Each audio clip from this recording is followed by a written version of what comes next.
Bueno, es normal, ocurre en todos lados, ¿no? Hace un momento me pasaban un dato a WhatsApp que durante la primera vuelta del campeonato se han destituido a 20 de los 40 entrenadores de primera red, ¿no? Eso, no sé, hacían una comparativa en la que durante todo el año pasado se destituyeron también a 20 y este año solo en una vuelta, ¿no? Es algo que ocurre en todos los ámbitos de esta sociedad, ¿no? La urgencia, el querer los resultados de manera inmediata y sobre todo algo que sí que me llama la atención, ¿no? Antes sí que había como una serie de clubes, o más bien cada uno de los clubes que componían bueno, pues los distintos campeonatos en cada uno de los niveles, sabían o tenían más o menos claro cuál era su rol dentro de la competición, ¿no? Y a partir de ahí, evidentemente, toda la ambición del mundo para tratar de transgredirlo y a poder ser, estar en mejor situación de la que se presagiaba, ¿no? Al principio, ¿no? Hoy da igual, hoy da igual que entrenes a un equipo que hipotéticamente está para salvar la categoría como que entrenes al Depor, es decir, todo el mundo quiere ser campeón, ¿no? El otro día, en uno de nuestros partidos últimos, no voy a decir el nombre, ¿no? Por respeto, un miembro del cuerpo técnico de un equipo que estaba coqueteando con el descenso, que ha estado casi siempre en el descenso, le decía a un miembro del cuerpo técnico del Depor que su objetivo era hacer playoff, ¿no?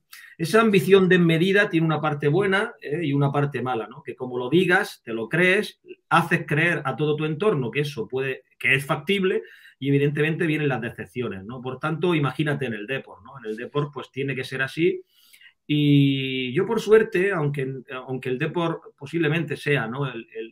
Posiblemente no, seguro, el club más grande al que he entrenado, he tenido la fortuna de entrenar también a equipos como el Granada, que son clásicos, ¿no? En el panorama nacional, el Castellón, el Betis, aunque sea en el filial, o estar pues en un país como Qatar, que tenían como objetivo dominar Asia, ¿no?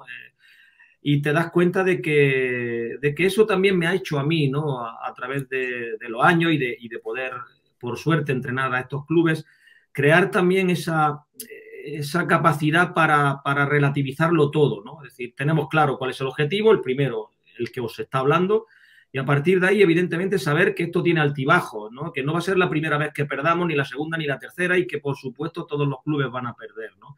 Y aquel club que tenga claro esto será el que se lleve, o aquellos clubes que tengan esto claro serán los que se lleven el gato al agua, ¿no? Es decir, trabajar dentro de la inestabilidad que hay en el mundo del fútbol, trabajar de manera interna con la mayor de las estabilidades, sabiendo que evidentemente hay muchas cosas que corregir, tanto cuando ganas como cuando pierdes. Y eso que dices es, ¿a qué crees que se debe? ¿Es quizá solo un tema social o ha venido dado un poco más, o seguro, o quizá con especial énfasis por el cambio este de categoría que hay? Este tema de, porque la segunda vez, realmente, en la segunda vez siempre ha habido prisas, porque la segunda vez son categorías deficitarias, los clubes tienen que ser categorías de paso, de tenemos que estar 1, 2, 3 años y intentar ascender, porque si no es un agujero negro de perder dinero. ¿Crees que eso se ha acentuado todavía con la primera federación, que te exigen más, a los clubes les exigen más gastos y es lo que dices tú, me da igual el dinero que gaste, yo tengo que salir de aquí y si puede ser para arriba mejor, por eso las prisas? Claro, son categorías deficitarias, es decir, hay un montón de clubes que ven, que perciben y que viven y que sienten que, bueno, pues que se va generando déficit, ¿no? Aquí en el Depor tiene eso que ver y también tiene que ver que evidentemente que somos el Deportivo de La Coruña y que no podemos estar en esta categoría, ¿no? Eso huelga decirlo por todo lo que ya conocemos, ¿no? Pero me voy a ir es decir, yo hago una comparativa dentro de que son distintos los niveles con la segunda división A. Es decir, es que esta categoría es muy parecida, incluso más exagerado, porque tú le preguntas al entrenador del Racing de Santander cuál es su objetivo y te dirá la permanencia. Le preguntas a Eder Sarabia cuál es el objetivo de la Andorra y dice la permanencia. Pero si le preguntas al director deportivo del Málaga qué objetivo tenía con la plantilla que ha hecho, te dirá ascender. Pero es que, claro, empiezas a leer el nombre de los equipos y sus perspectivas relacionadas con el rendimiento y son 22 equipos y hay 17 que quieren ascender. 17 equipos que quieren ascender, es decir, los podíamos nombrar, ¿no? Y claro, eso genera pues que haya mucha más presión alrededor de todos los profesionales. Y repito, por supuesto que está condicionado por eso. En primer lugar, por la propia ambición, por las propias prisas de de esta sociedad en la que vivimos, que todo es consumo, por eso nos consumen. Es decir, los entrenadores somos un producto más a consumir. Es decir, los 20 que han caído de momento son 20 que han sido consumidos, ¿no? Digamos, por el sistema, ¿no? Y a partir de ahí, evidentemente, repito e insisto con esto, dentro de que no llegue la debacle de perder muchos de manera consecutiva, claro, ni que los resultados, haya un tramo de resultados desastrosos, que evidentemente eso te van a mermar y mucho. Yo creo que el que sepa relativizar las cosas y trabajar dentro de la inestabilidad con una mayor estabilidad, y para eso estamos nosotros, que somos los que día a día estamos conviviendo con los chavales, creo que al final se va a llevar el gato al agua o se van a llevar el gato al agua. No, a nivel profesional, es decir, tú imagínate, yo voy al Castellón, que es otro de los equipos dentro del panorama nacional, pero claro, vas al Castellón y te dicen y te explican, pero tú no, es decir, yo no lo he podido vivir en primera persona, aunque haya estado en la lejanía, ¿no? Es decir, llegas allí y te sorprenden cosas, ¿no? Relacionadas con el club y con su gente, ¿no? Aquí no me ha sorprendido porque, claro, es que yo ponía la televisión y uno de los equipos que más me agradaba ver hace años, pues era en el que estaban muchos de los mejores jugadores del mundo, ¿no? Y el Depor concentraba a campeones del mundo. Es decir, ¿quién no se ha emocionado viendo a Valerón jugar, a Fran, ¿no? ¿Quién no se ha emocionado con Capdevila, con Scaloni, con Rivaldo, con Yalmiña, con Mauro Silva, no sé, es decir, con una serie de jugadores que le han dado una visibilidad al club y un atractivo al club, pues eso, que nos atraía, nos hacía pues como sentirlo, ¿no? Casi de cerca, ¿no? Y a nivel personal, yo es que eso sí que es verdad que es igual que esté en Sevilla, que en Alcoy, que en Salamanca, que en Castellón, que en cualquier lugar. Es decir, conozco muy pocas cosas de la ciudad y todas han estado relacionadas con que había una semana de entrenamientos que no concluía con partido, que fue la de Navidad, es decir, después de Nochebuena, pues en esa semana, ¿no? Del 26 al 31, creo, pues no, o al día 1 empezamos el 2, y he tenido la suerte de que ha estado aquí mi familia, mi mujer con mis 2 hijos, y es cuando hemos salido 2 o 3 tardes a pasear, ¿no? Y para no ser mentiroso, el lunes, que fue día de descanso, estaba aquí, pues eso, gente, familiares de Elías, de mi segundo entrenador, que vivo con él, y subimos al monte de San Pedro y me pareció fascinante, fascinante. La verdad que a nivel personal, pues acabo de llegar de Abegondo y ahora nos pondremos Elías y yo a preparar el entrenamiento, y cuando queremos acordar, pues ya estamos cenando y viendo el Real Madrid Atlético de Madrid, ¿no? En ese sentido sí que es verdad que se parece el día a día, mi día a día al de cualquier lugar en el que he estado. Me gustaría matizar esto que pregunta, porque me parece una pregunta muy interesante. Es decir, por desgracia, sigue siendo así. Y hablo, ¿por qué digo por desgracia? Por desgracia porque al final somos seres humanos, ¿no? Y yo creo que más que exigencia es autoexigencia. Es decir, nosotros tenemos un puñetero defecto que es pensar que cuando ya has pensado y has matizado muchas de las ideas, has preparado, has estado envuelto en la preparación de un entrenamiento, de un partido, de una dinámica, de lo que sea, todavía quieres darle una segunda, una tercera, una 19ª vuelta, ¿no? Y eso para mí no es bueno. Para mí no es bueno, ya no solo por nosotros, por nuestra salud, sino porque, es decir, tampoco puedes pasar tu obsesión al resto de componentes de una plantilla, fundamentalmente a los chicos, ¿no? A los jugadores, ¿no? Y en segundo lugar, lo que sí ha ido modificándose en mí es y esto me deja en muy mal lugar, pero bueno, como ya se lo he dicho a los propios protagonistas, que es mi mujer y mis hijos, y a mis amigos, sí que es cierto que yo soy una persona que ha estado tan condicionado por propia iniciativa, lo que era el día a día, el fútbol, el entrenamiento, el pensar en los chicos, ¿no? Porque nosotros también pensamos en función de quién sea. Yo soy una persona muy cercana a los jugadores. Yo no soy de los que piensan, este que no está jugando, que cuento menos con él, pues pues le presto menos atención, ¿no? Yo siempre pienso cómo se habrán ido a su casa, si estarán bien, si por la tarde están pensando qué tipo de pensamientos tienen, creerán que no cuento con ellos, mañana voy a hablar con este, voy a decirle a aquel otra cosa, o le voy a bromear a este a ver por dónde me sale, tal y cual. Pero sí que es cierto que lo que sí que ha cambiado en mí es esa sensación de culpabilidad. Es decir, me considero culpable de no atender en su justa medida sobre todo a mi familia directa, ¿no? Porque los amigos a última hora está ahí el verano por delante o en esa época en las que no tenemos equipo o nos han destituido, donde siempre tienes contacto con ellos, ¿no? Pero ver a mi hijo ya con 18 años, con 14 años, que tiene uno y otro, y me he perdido gran parte de su infancia, sí que es verdad que me molesta, ¿no? Me molesta y pretendo o prefiero no pensar mucho en esto porque no lo paso bien. Es buenísima la reflexión porque es verdad, es decir, llega la parálisis por análisis, ¿no? Que alguien decía, ¿no? Y tenemos tantas herramientas para valorar, para observar, para analizar en definitiva, ¿no? El juego, los entrenamientos, es decir, lo que hace, las conductas de los chicos, que muchas veces queremos rizar el rizo y utilizamos demasiado esa herramienta y muy poco la herramienta de la persona, de la cercanía. Yo siempre, es decir, siempre que he sido profesor de un máster o he sido profesor del curso de entrenadores y en aquellos momentos, en aquellas temporadas, en aquellos años, en aquellos cursos académicos donde decían, bueno, la presencialidad no es tan importante, ¿no? Yo desistía, yo rápidamente decía, pues yo no doy clase, ¿no? Yo no doy clase porque me parece muy importante y muy interesante que el entrenador sea mucho más cercano al jugador y atienda mucho más a la parte personal, ¿no? Y yo sí que te puedo decir que en mí la tecnología todavía no ha ganado trascendencia. Es decir, si de verdad algo me achacan la gente de este fútbol moderno es que utilizo pocas herramientas, que no pongo exceso de vídeo, ponemos un vídeo un ratito del rival para más o menos orientar determinadas cosas y ni siquiera soy una persona que se pasa el día apuntando en papel, mirar, tengo un bolígrafo aquí y siempre estoy papel y boli porque me encanta escribir, ¿no? Me encanta escribir de puño y letra, no por el ordenador.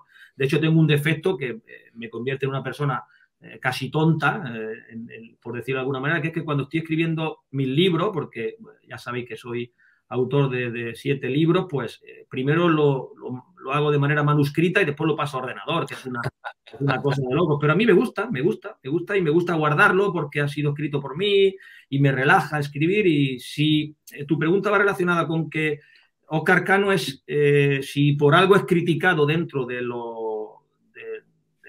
las nuevas generaciones de entrenadores, es precisamente porque no es un entrenador tecnológico, sino soy un entrenador de pensar, de muchas veces incluso, ¿no?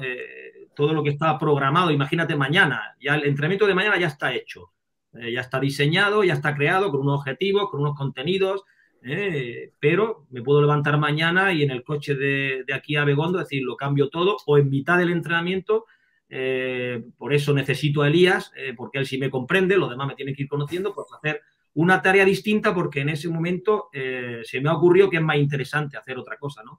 O el tema, por ejemplo, de las charlas, ¿no? Decía el otro día, no sé, en algún medio, que Luis Fandiño, a la segunda o tercera charla que di prepartido, me decía, joder, ¿cuánto tarda en prepararte una charla? Y me parecía una cosa que no llegaba a entender. Yo jamás en mi vida me he preparado una charla. Es que no me la he preparado jamás en mi vida, una charla, porque yo lo que quiero es llegar allí y sentir cómo están mis jugadores y sentir cómo estoy yo en ese momento, ¿no? Porque yo muchas veces digo, joder, hay presidentes que van a presentar a sus jugadores, por ejemplo, Florentino Pérez, que prepara unos discursos, pero es que está leído, es decir, no es algo sentido, no es algo, es decir, no es nada espontáneo, ¿no?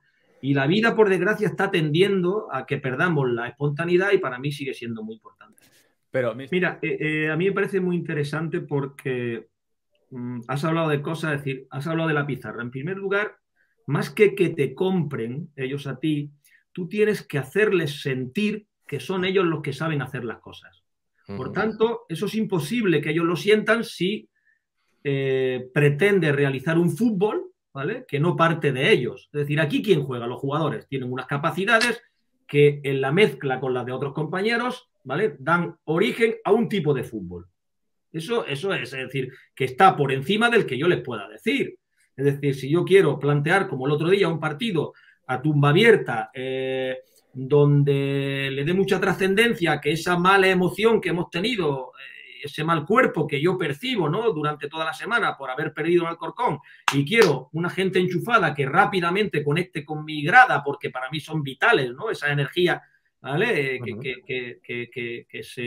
que se generan, ¿no?, y sobre todo en los clubes como nosotros, que vienen 20.000 a vernos, es decir, yo quiero que todo se me ponga a favor, pues, es decir, distribuyo a la gente en el partido en función del rival, les marco quién va a ser el par de cada cual y los suelto a la pelea, ¿vale? Y voy más arriba que nunca a presionar. Pero claro, primero tengo que tener en cuenta quién va a ir arriba a presionar.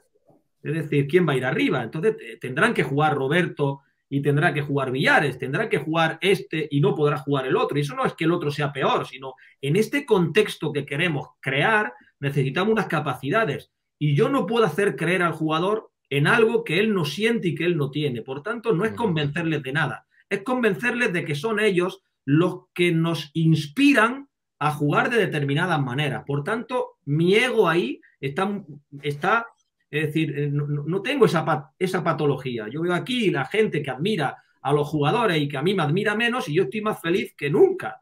¿Por qué? Porque yo entendí hace muchísimo tiempo que el fútbol es de los jugadores. Es de los jugadores y por tanto los protagonistas tienen que ser ellos y nosotros tenemos que ayudar en función de lo que observamos, de los rivales, de los momentos del partido para saber a través de sus capacidades, no de que yo les convenza de nada, sino a través de sus capacidades qué se puede hacer. Es decir, no hay nada más táctico, no hay nada más estratégico, no hay nada más futbolístico, ¿vale? Que, entre comillas, lo de usar a las personas en base a sus capacidades, a favor de sus capacidades.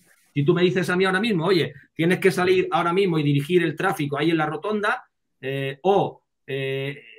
tienes una hora para explicarles el 3-4-3 a los de la Federación, no sé, de Japón, pues evidentemente yo estaré más a gusto explicándole el 3-4-3 que dirigiendo el tráfico. Si me intentan convencer de que soy muy bueno dirigiendo el tráfico, pues no voy a ser tan feliz como si me ponen a hablar una hora y media de fútbol, ¿no? Y yo creo que el liderazgo está ahí, en hacerles sentir que los que saben hacer las cosas son ellos. Porque, pero al final es convencerlos también. Por supuesto, porque es lo que dices tú. Si tú a Villares le dices que tiene que ir a la rotonda a dirigir el tráfico, sí, a lo mejor el primer día va, pero igual el segundo te dice, mira, vete a paseo. Por eso Villares se comería la rotonda igualmente. Villares va el segundo día. Otra cosa es que tengamos en cuenta que es mucho más eficaz presionando que dirigiendo el tráfico.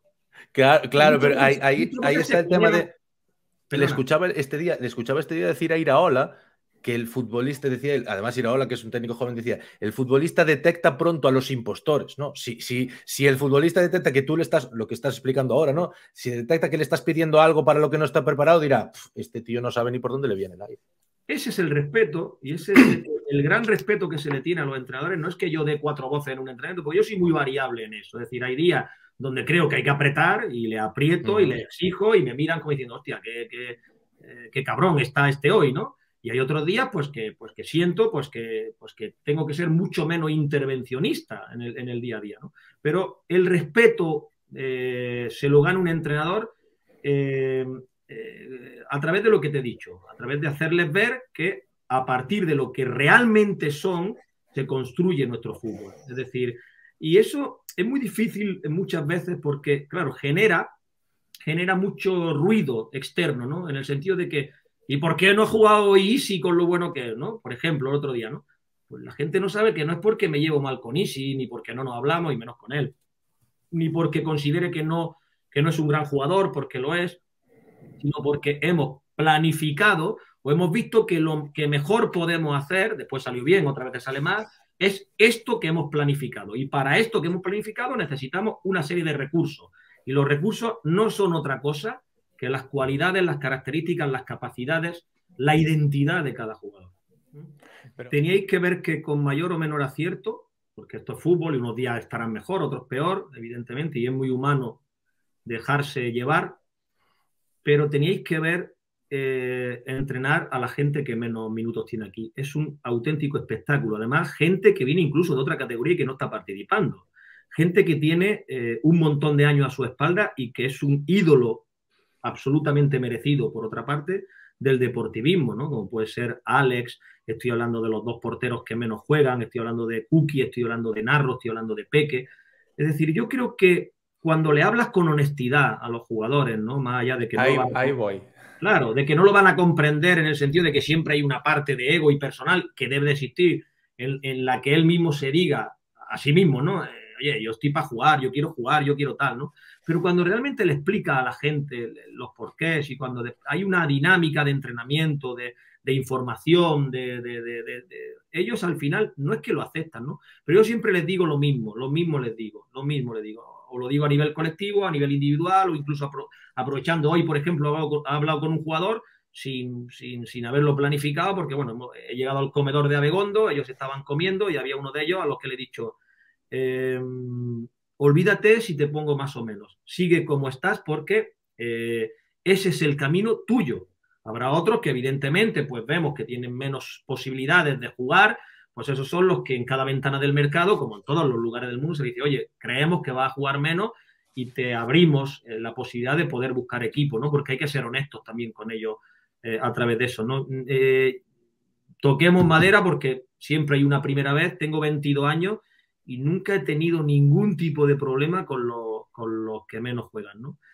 Esperemos que aquí no ocurra, ¿no?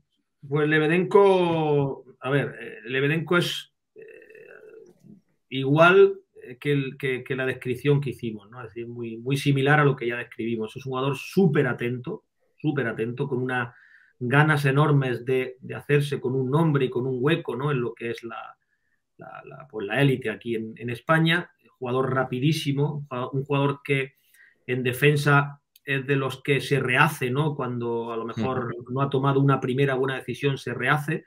Y en ataque es un jugador que no va a dar mucho al espacio. Es decir, no va a dar mucho al espacio porque es de ida, de vuelta, es decir, va a sumar mucho, ¿no?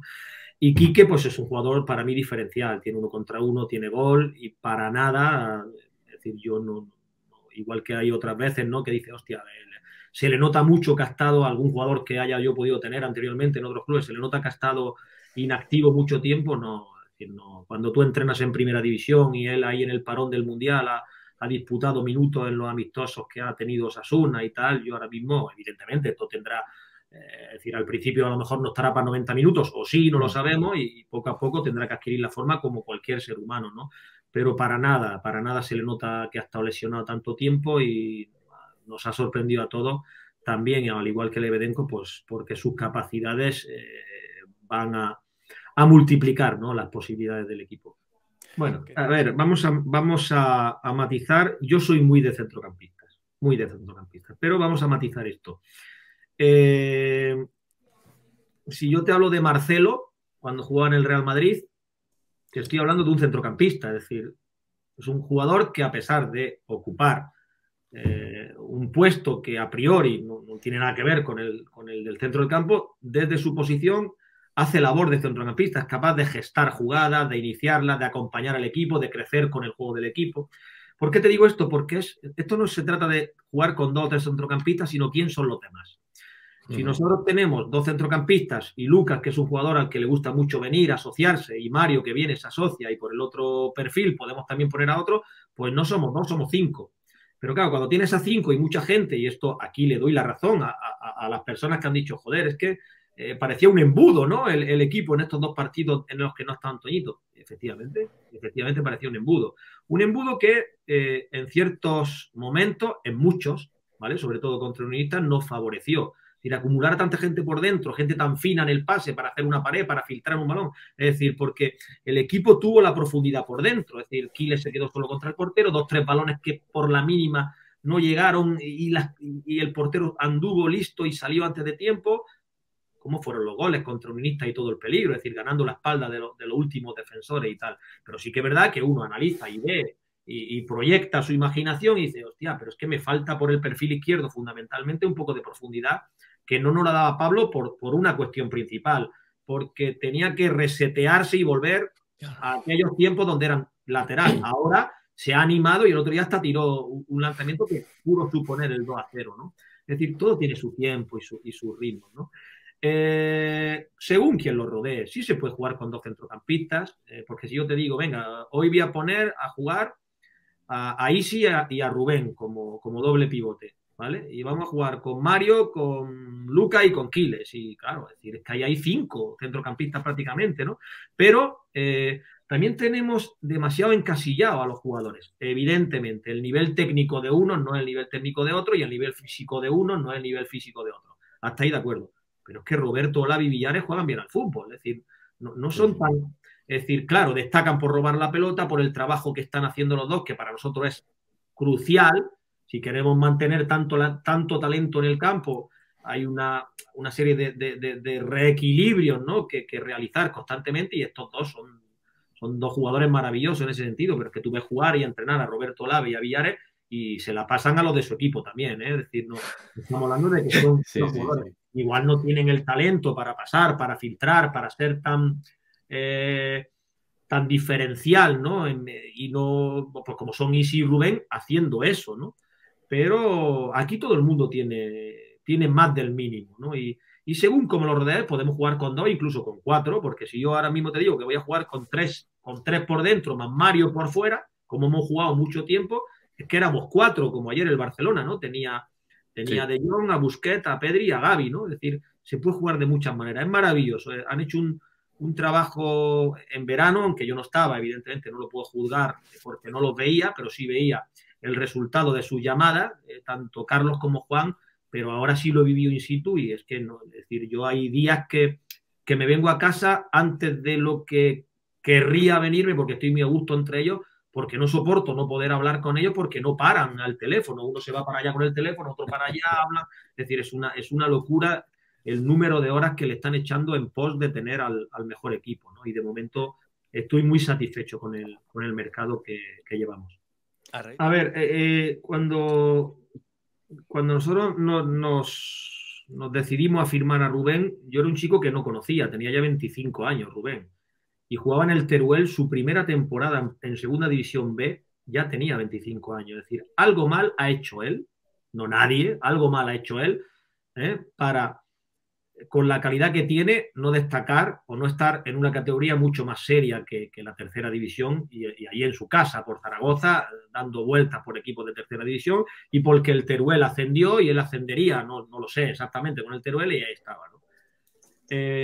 Fuimos a Castellón y él, pues bueno, pues era un chico pues que sí, es decir, que jugaba muy bien al fútbol, pero que no tenía unos grandes hábitos. Esto no quiere decir ni que saliese, ni que bebiese, ni nada, ¿no? Pero bueno, yo me imagino que comía de cualquier manera, se cuidaba de cualquier manera, relacionado con esos cuidados que tiene un profesional que antes del entrenamiento del equipo está allí una hora antes y se cuida y a lo mejor tiene que reforzar algunas estructuras musculares en las que él tiene debilidad, como todos, nada. Y yo lo que sí me he encontrado este año es, y eso lo da el paso por equipos profesionales y sobre todo el ver que ya estoy en categoría seria y que esto me da un prestigio y un dinero y no puedo tirarlo por la borda, yo sí que he visto su paso por el Castellón en Segunda A y por el Tenerife, se ha rodeado de jugadores profesionales y ha dicho, pues que hay que hacer un trabajo previo a entrenar, que hay que quedarse después de entrenar, que tengo que tal. Y claro, eso ha tenido un impacto positivo en su propio cuerpo, es decir, su cuerpo no es el de antes, ¿no? Eso para empezar. Y después, evidentemente, pues cada uno, es decir, el físico lo marca la genética. Pero dentro de que yo no puedo ser culturista, por ejemplo, sí que es verdad que puedo estar mucho más fuerte de lo que estoy ahora mismo, ¿vale? Eso no quiere decir que vaya a ser culturista ni que Rubén vaya a ser un jugador con la exuberancia de Roberto o de Villares, ¿no? Pero claro, tienes que llegar a tu límite, ¿no? Es decir, no te puedes conformar. Lo mismo que le exigimos a los jugadores que no son Rubén, que pasen bien la pelota y sabemos que nunca van a llegar a ser como él pasando la pelota, a él tendremos que decirle que tiene que aportar al juego no solo lo que aporta, sino el mínimo de lo que tiene que aportar en otras facetas, ¿no? Y bueno, y yo creo que hay una gran predisposición, no solo de Rubén, sino de muchos jugadores a mejorar y eso le viene muy bien al Deportivo. Yo siempre he dicho que los grandes jugadores tienen una característica que les define y que es, para mí, la gran característica dentro de las cientos que tiene, que es la generosidad. Pero la generosidad no es que nos lleven toda la mañana fruta, no, la generosidad en el juego. Es decir, los grandes jugadores hacen mejores a los demás. Es decir, capacidades, bueno, que sí que expresas, ¿vale? Cuando tienes grandes jugadores al lado, las expresas de manera más notoria. Incluso capacidades que crees no tener, aparecen, que sí te pertenecen, pero nunca se desvelaron, nunca vieron la luz, por llamarlo de alguna manera, ¿vale? Pues empiezan a verse la luz. Es decir, con Lucas todos los jugadores son mejores. ¿Por qué? Porque a través de lo que él hace, ¿vale? Le va indicando a los demás qué es lo mejor que puede hacer dentro del terreno de juego. Es decir, En ese sentido sí que me gusta una cosa de él, que es exigente. No exigente porque se ponga allí a ejercer de entrenador, porque eso no lo hace, obviamente, ¿no? Porque él es un jugador deportivo, sino porque sus movimientos son tan inteligentes que exigen a los demás, ¿vale?, que hagan las cosas de tal forma que todos salgan beneficiados y mejorados, ¿no? ¿Vale? El primer partido a lo mejor yo sí que vi, claro, lo que representa Lucas para los demás, para sus compañeros, lo que representa Lucas para el deportivismo. 3 días antes han ido 9.000 a ver la presentación de un jugador en Primera División Ref, ¿vale? Pues claro, todo el mundo lo que quería hacer es agradarlo, todo el mundo quería darle la pelota a Lucas, a lo mejor había otro compañero solo, etcétera, etcétera, ¿no? Pero eso es normal y forma parte de un proceso en el cual se empiezan a conocer lo uno a los otros y ya estamos viendo una versión mucho más coral del deportivo, con independencia a lo que decidamos hacer, y hablo también del día a día de entrenamiento, y eso es una coadaptación. Todos se adaptan a Lucas y Lucas se adapta a todos para salir sobre todo es decir, la mejora es del deportivo, ¿no? Del equipo en sí. A ver, hay tanto interés en torno a los chavales, pues eso, es decir, la llamada de otros clubes, que no quiere decir que los otros clubes los llamen para jugar ya en sus primeros equipos, ¿no? Obviamente, ¿no? La llamada de otros clubes, la prisa que tiene todo el mundo en una sociedad que nos llama al vértigo, es decir, tiene que ser todo y ya, a poder ser ayer, no para hoy, sino vamos a hacer las cosas para ayer, ¿no? Que hace que haya mucho fracaso, ¿no?, relacionado con esto, ¿no? Hay entrenadores, yo siempre he dicho que hay entrenadores muy populistas, ¿no? Muy populistas, que bueno, que sí, que se apuntan un tanto porque uno de esos debuts que le han hecho debutar en Primera División a 15 canteranos y se vanaglorian y van hablando de lo bueno que es uno, que al final pues se estableció en el primer equipo, ¿no? Nadie habla de los otros 14 a los que le arruinó la vida, ¿no? En el sentido de por precipitar las cosas, ¿no? Mira, yo creo que en ese sentido sí que es verdad que es similar a todos los lugares donde he estado, sobre todo también en el Betis, que yo era el que llevaba al filial, y es similar en todos lados, es decir, todo el mundo pide, pues eso, es decir, son gente que ves viendo como deportivista desde pequeños, que conoces bien, que ves jugar en infantiles, en cadetes, en juveniles, en el Fabril y tal, y quieres, ¿no? Y es muy humano y incluso acertado, ¿no? Querer que cuanto más mejor en la primera plantilla, ¿no? Es que yo pienso así. Ojalá de verdad pudiese cada equipo y cada club del mundo tener 7 o 8 canteranos en sus filas, ¿no? Porque sería importante, ¿no? Sería bueno. Pero todo tiene su momento, hay gente que derrumba la puerta, hay gente de todo tipo, hay gente que derrumba la puerta con una fuerza tremenda, que no hay otra posibilidad que no sea ponerlo, es el caso de Gavi en el Barça, hay otros que hay que ir poniéndolos poco a poco, hay otros que tienen que aprovechar la baja de algún compañero, tienen que aprovechar pues eso, que en el club pues en ese año en concreto no se puede hacer una gran inversión, hablo de Primera División, ¿no? Y por ahí que se cuela alguno, etcétera, etcétera. Yo siempre digo lo mismo, es decir, nosotros, por lo menos yo como persona, yo no miro si a mí me contrataron para ascender, y si yo viese que hay un jugador en el cadete, ya no hablo ni en el Fabril ni en el juvenil, ni en el cadete, que me asegurase, o que yo viese que me asegurase, ¿no?, que íbamos a ser mucho mejores con él, yo lo pondría, ¿no? A partir de ahí, pues yo sí que estoy muy atento. Subo todos los días 3, 4 chavales de la cantera, unos ya se han asentado en lo que es el día a día, en la dinámica del primer equipo, ¿no? En base a que entrenan siempre con nosotros, y hay gente que me llama también la atención. Ayer vi a 2 o 3 chavales también de un gran nivel, que solo espero y deseo, como no puede ser de otra manera, que todo eso que anuncia su juego no se quede ahí, ¿no? No se quede ahí. Muchas veces no es que el entrenador del primer equipo no los pone, sino que se generan unas expectativas tan enormes alrededor de ellos que en muchos casos son ellos mismos los que no soportan ese peso, ¿no? De decir, hostia, tengo que venir aquí, hacerlo siempre bien y tal y cual, y no es fácil, ¿no? Pero, por ejemplo, yo ayer, ¿no?, destaco 7 o 8 chavales que estuvieron muy bien, y me gustó muchísimo el equipo juvenil porque tuvo un alma tremenda, porque la primera parte no fue fácil jugarla, porque No. a pesar de que empezamos muy bien, ¿no? Los últimos minutos, es verdad que ellos dispusieron de muchas ocasiones claras, ¿no? Que encima se ponen 0-2 y cómo salen esa gente, con qué alma, con qué generosidad, ¿no? Se veía que es que íbamos a ganar, ¿no? Y cuando va a ganar no solo es el alma, sino que hay calidad entre los integrantes del equipo, de los que están jugando, ¿no? Pero me gustaron muchos chicos, y me gustó mucho un jugador que viene siendo juvenil todavía, viene entrenando con nosotros de manera habitual, como es Diego, ¿no? Diego.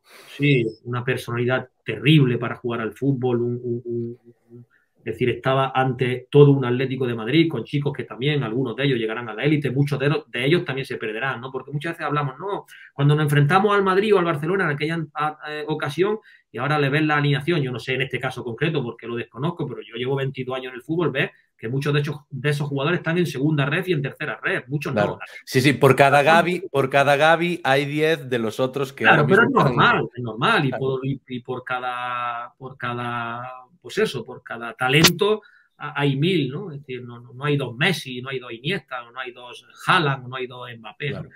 Pero sí que te puedo decir que nosotros miramos mucho hacia abajo y a mí me interesa mucho saber, ¿no? Ayer cuando llegó lo primero que pregunté, aunque ya Martín, ¿no? Castañeira, pues nos dice quiénes son los talentos de los juveniles. Yo no había tenido la oportunidad todavía porque o entrenamos los domingos y cuando ellos juegan fuera nosotros estamos de viaje, cuando juegan en casa lo mismo, pero tenía muchas ganas de ver y me empapé. Ya tengo una visión casi clara de cómo es el equipo de nuestro juvenil, de Manuel Pablo, nuestro juvenil A, de quiénes son los chicos que realmente tienen o que se le atisba una progresión mayor y bueno, y ojalá, ¿no? Ojalá que no solo ellos, sino todos los que vienen desde atrás, todos aquellos que son cartas marcadas, pues puedan llegar, más que llegar, puedan asentarse en el primer equipo. Eso es lo más importante, ¿no? Porque también es muy dado que todo el mundo tengamos urgencia y que digamos que este es muy bueno, que no sé qué, y que lo pongamos en los altares y al primer regate que no le sale, pues no era tan bueno, pues, y hay que ver que detrás de esos niños hay un ser humano que está en muchos casos alejado de su núcleo familiar, que tiene 16, 17, 18, 19 años y con el que hay que tener muchísimo cuidado.